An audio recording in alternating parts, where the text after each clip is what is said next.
Ready. Start. In discussing the demands for grants of the Finance Ministry, we have got to see to what extent the administration of this particular ministry has led to the development of our national wealth and the securing of the welfare which our state claims to have in view. Madam, we must try to analyze very carefully the working of this particular ministry because it is not merely a department of the government, so to say, but it is the nerve center of the administration of the country.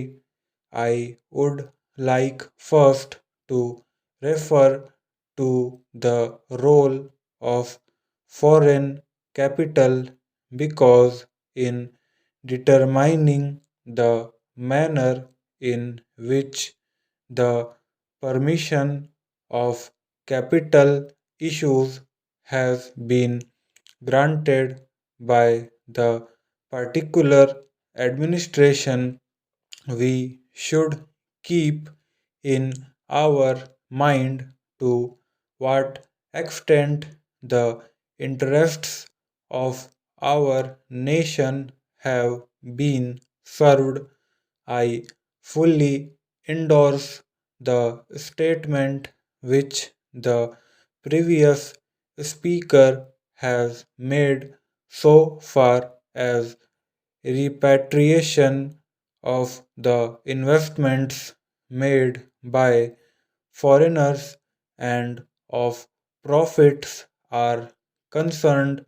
We have dealt with this topic quite a number of times, and I do not want to reiterate anything apart from only supporting what the honorable member who just now spoke said. I would now like to deal with the investments of foreigners in India. Madam, the government of our country accepted the proposition that in allowing foreign investment, it should come in only in such industry and such form of production wherein our national investors will not come forward and in which technical skill is wanted. There is also one other factor which the industrial policy of our government of 1948 as adumbrated further in 1949 by the Prime Minister laid down.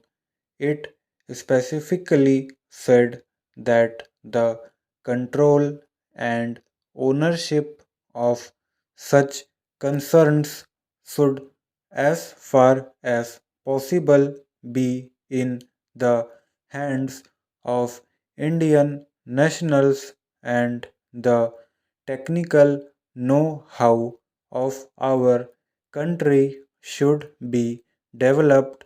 I would like to emphasize the figures that have been put forward for the last few years from 1947 till the end of 1952 or the early part of 1952, it has been reported that rupees 19 crores of foreign capital have been allowed to be invested in our country. Of that, practically more than rupees 6 crores have been allowed to be invested in managing agency and trading enterprises in our country. So far as the government policy is concerned, we find that a sum of rupees 4 crores has been allowed to be invested this year. We do not know how it is to be used up. We have been told that during the period 1948 to 53, nearly rupees 35 lakhs have been allowed to be invested in textile machinery and generally in the textile industry.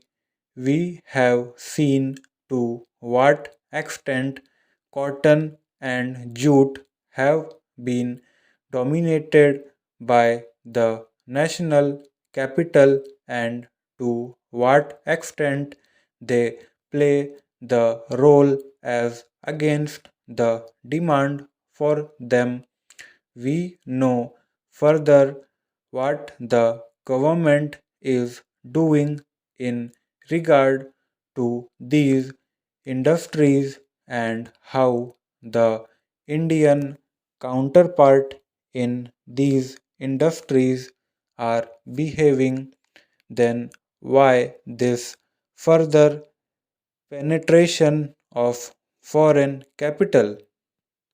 Even in regard to the expansion scheme, we find that paints, soaps, electric fans, and machine tools are some of the industries where the government is allowed foreign interest to establish or expand their factories.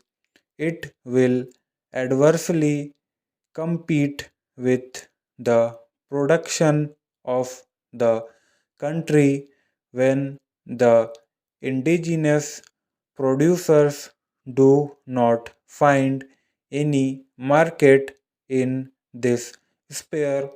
Therefore, we have got to see to what extent the capital issue has been regulated by this government and particularly by the finance department so that the national well being of the country could be guaranteed.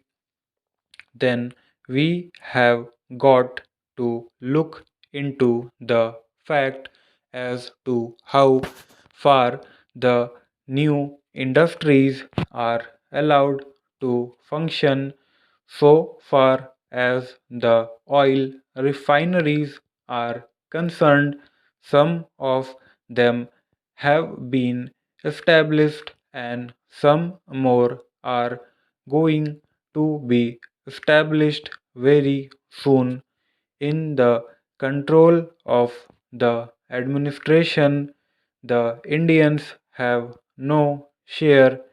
There are only preference shareholders and they have no voice in the management so far as the administrative aspect in this industry is concerned. The most important part of it is the technical know how. They do not guarantee that they will train the Indians. That means they say even after 20 years we will have to face the problem of the know how in respect of the oil refineries. I do not know why the government are showing softness to foreigners in this matter. Then we have another investment in collaboration with the Indian chemical industries for the manufacture of civil explosives. Here, as far as I have gathered, only 20% is going to be Indian capital. The majority of the shares will remain with the Indian chemical industries. Nobody else has been allowed to make any investment. It would have been better if other companies and private individuals had been given an opportunity to purchase the shares. Stop.